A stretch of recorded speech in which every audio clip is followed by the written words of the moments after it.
Biz shu paytgacha geografiya fanida o'rgangan yer xaritamiz aslida yolg'on bo'lganligini aytsam, ishonasizmi?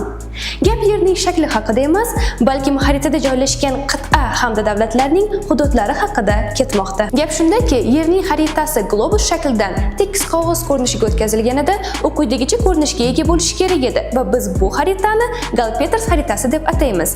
Lekin biz bugungi kunda quyidagi xaritadan foydalanamiz va ushbu xarita Mercator proyeksiyasi deb ataladi. Lekin ko'rib turganingizdek, Mercator proyeksiyasida xatolar ko'p. Masalan, O'zbekiston hududi. Unda O'zbekiston hududi ekvatorga yaqin joylashganligi uchun shu qadar siqib ko'rsatilganki, xaritaga qaragan inson O'zbekistonni Rossiyaning pastki qismida joylashgan kichik bir davlatlardan biri deb o'ylaydi. Aslida esa unday emas va hatto Rossiyaning hududi ham xaritada ko'rsatilganidek katta emas. Yana bir xatolik Grenlandiya hamda Afrikaning hududida kuzatiladi.